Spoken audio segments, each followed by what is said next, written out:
ನಮಸ್ಕಾರ. ನಾನು ನಿಮ್ಮ ಪ್ರೀತಿಯ ಉಮಾಪತಿ. ನಮ್ಮ ಗ್ರಾಮ ಪಂಚಾಯಿತಿ ಸದಸ್ಯರಾದಂತಹ ಹೆಸರುಗಳು ಬೇಡ. ನಮ್ಮೂರು ಚೆನ್ನಾಗಿದೆ, ನಿಮ್ಮೂರು ಚೆನ್ನಾಗಿದೆ, ಅವರೂರು ಚೆನ್ನಾಗಿದೆ ಅನ್ನೋದಕ್ಕಿಂತ ನನ್ನೂರು ನಾನು ಯಾಕೆ ಚೆನ್ನಾಗಿ ನೋಡ್ಕೊಳ್ತಾ ಇಲ್ಲ ಅನ್ನುವ ಚಟ ಬರಬೇಕು. ಗ್ರಾಮ ಪಂಚಾಯಿತಿ ಸದಸ್ಯರ ಜವಾಬ್ದಾರಿಗಳು ಹೆಂಗಿರ್ಬೇಕಂದ್ರೆ, ಗ್ರಾಮ ಸಭೆಗಳಲ್ಲಿ ಸಕ್ರಿಯವಾಗಿ ಭಾಗವಹಿಸ್ತಾ ಇರಬೇಕು. ಸಾರ್ವಜನಿಕ ಸಮಸ್ಯೆಗಳನ್ನು, ಅವರ ಅಭಿಪ್ರಾಯಗಳನ್ನು ಏನೇ ಥರ ಇದ್ದರೂ ಕೂಡ ಅವರಿಗೆ ನೀಡುವುದು ಸಮಾಜದಲ್ಲಿ ಸಹಜ.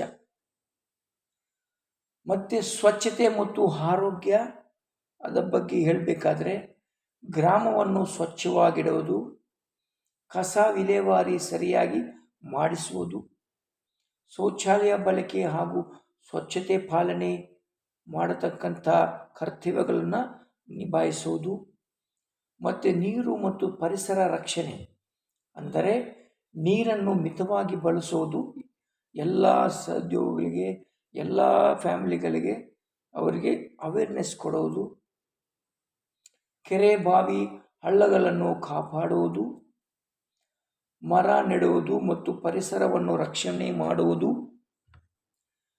ಶಿಕ್ಷಣ ಮತ್ತು ಜಾಗೃತಿಗೆ ಮಕ್ಕಳನ್ನು ಶಾಲೆಗೆ ಕಳಿಸುವುದು, ಅಂದರೆ ಎಲ್ಲ ಫ್ಯಾಮಿಲಿಗಳಲ್ಲೂ ಅವೇರ್ನೆಸ್ ಕೊಟ್ಟು ಎಲ್ಲರೂ ಎಲ್ಲ ಮಕ್ಕಳಿಗೂ ಎಜುಕೇಷನ್ ಮಾಡಿ ಅಂತ ಹೇಳ್ಕೊಡುವುದು, ಸರ್ಕಾರಿ ಯೋಜನೆಗಳ ಬಗ್ಗೆ ಎಲ್ಲ ಫ್ಯಾಮಿಲಿಗಳಿಗೂ ತಿಳಿಸಿಕೊಳ್ಳುವುದು ಮತ್ತು ಇತರರಿಗೆ ತಿಳಿಸುವುದು,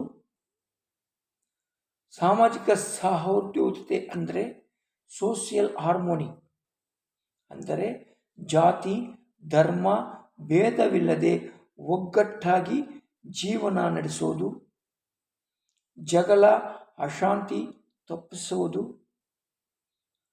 ಕಾನೂನು ಮತ್ತು ಶಿಸ್ತು ಪಾಲನೆಗೆ ಕಾನೂನು ಪಾಲಿಸುವುದು, ಅಕ್ರಮ ಚಟುವಟಿಕೆಗಳ ಬಗ್ಗೆ ಪಂಚಾಯತ್ ಅಥವಾ ಅಧಿಕಾರಿಗಳಿಗೆ ಮಾಹಿತಿ ನೀಡುವುದು,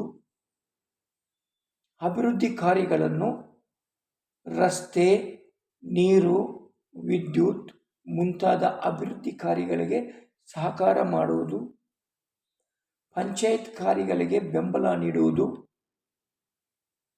ಪರಸ್ಪರ ಸಹಾಯ ಮಾಡುವುದು ಅಂದರೆ ವೈದ್ಯರು, ಮಹಿಳೆಯರು, ಅಂಗವಿಕಲರಿಗೆ ಸಹಾಯ ಮಾಡುವುದು, ಸಂಕಷ್ಟದ ಸಮಯದಲ್ಲಿ ನೆರವು ನೀಡುವುದು, ಒಟ್ಟಿನಲ್ಲಿ ಗ್ರಾಮದ ಅಭಿವೃದ್ಧಿ ಮತ್ತು ಶಾಂತಿಗಾಗಿ ಪ್ರತಿಯೊಬ್ಬ ಗ್ರಾಮ ಸದಸ್ಯರು ಜವಾಬ್ದಾರಿಯುತವಾಗಿ ನಡೆಸಿಕೊಳ್ಳುವುದು.